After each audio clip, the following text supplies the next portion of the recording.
A política na visão de Aristóteles. Vamos iniciar a nossa aula de hoje falando sobre como Aristóteles considera o ser humano e a política. Primeira coisa a saber, para Aristóteles, todos nós, seres humanos, o homem é um ser social e político. E tudo dentro da natureza tem uma finalidade. Então, qual seria a finalidade a ser desenvolvida pelo homem? O homem deve desenvolver a política, desenvolver o Estado. Sendo assim, o Estado também tem uma finalidade dentro da natureza. Qual que é essa finalidade? Desenvolver o bem-estar das pessoas e a justiça.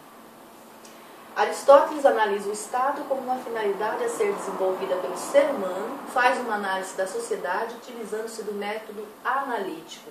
O que seria o método analítico? O método analítico analisa, primeiramente, o todo, dando mais importância do que as partes. Quais seriam as partes desse todo? Vamos considerar assim. O todo, dentro da visão política, é o Estado. Se o Estado é o todo, vamos considerar a família, os pequenos grupos sociais e todas as outras coisas que envolvem a sociedade como partes do Estado. Então essas não devem ser mais importantes do que o seu fim, que é o Estado. Certo? Mas dentro da sua análise, ele vai analisando a família, analisa os pequenos grupos sociais, qual a finalidade da família, qual a finalidade dos pequenos grupos sociais, até, por fim, falar do Estado. Mas sempre comparando todas essas partes dentro de um contexto geral, que é o todo, a importância do Estado. Vamos ver um texto original de Aristóteles. É evidente que o Estado é uma criação da natureza e que o homem é, por natureza, um animal político. E aquele que, por natureza e não por mero acidente, não tem cidade nem Estado, ou é muito mal ou muito bom, ou subhumano, ou super-humano. Mas aquele que for incapaz de viver em sociedade, ou que não tiver necessidade disso, por não ser autossuficiente, será uma besta ou um deus, não uma parte do Estado. Ou seja, para Aristóteles, todos nós, seres humanos, necessitamos de estar dentro de um grupo social. Necessitamos do Estado. Quem foge disso, ou é um deus, que não é o nosso caso, ou é uma besta.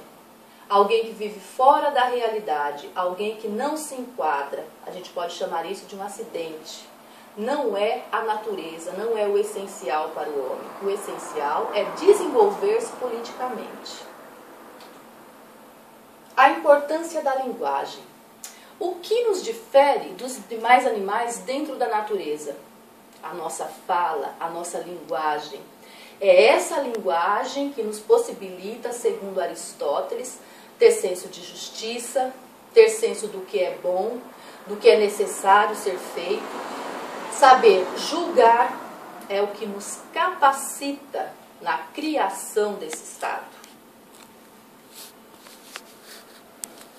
A finalidade do Estado. Como para Aristóteles tudo tem uma finalidade, logo, a finalidade do Estado é promover o bem e a justiça. Como nós já havíamos falado agora de pouco, então qual que é a importância da racionalidade humana, da linguagem humana aqui dentro desse desenvolvimento?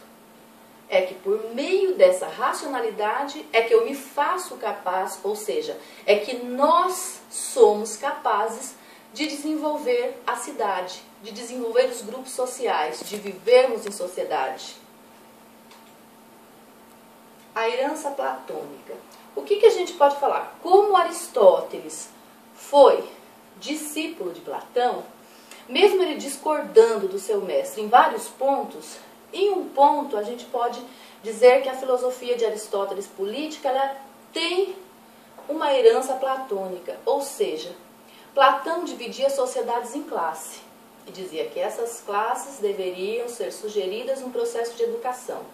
Agora, Aristóteles ele faz também um processo diferenciando as pessoas dentro do Estado, só que ele não fala no processo de educação, como falava Platão.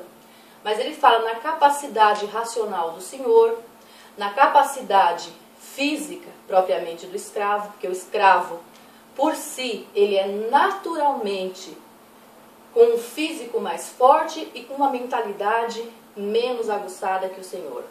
Então ele já é por natureza escravo. E o senhor é por natureza senhor e deve administrar.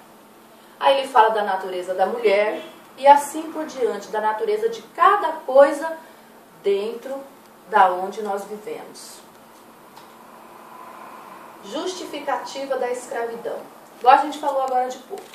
Aristóteles justifica a escravidão da seguinte forma, dizendo que aquele que é senhor nasce senhor porque tem racionalidade, tem capacidades mentais superiores.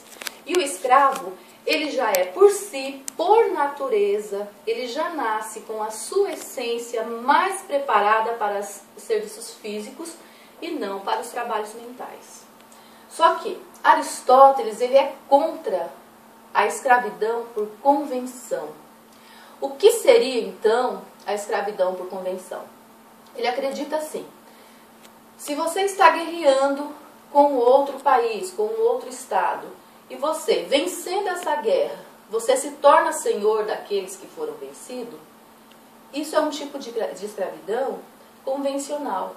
Porque como você venceu, você pega aqueles que eram nobres, né, e os transforma em escravo. Esse tipo de escravidão ele era contra.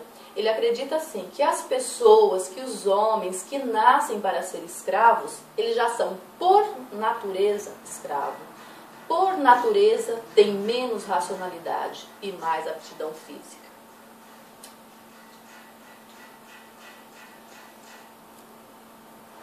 Vamos ler um trechinho. Em concordância com Aristóteles, os homens diferem em nível racional e força física. Portanto, uns devem ser utilizados para o trabalho e escravos sob a direção de outros mais inteligentes. Então aqui a gente já fecha essa parte. Quem é mais inteligente deve estar no comando. Quem tem mais força física e menos inteligência deve estar nos trabalhos braçais.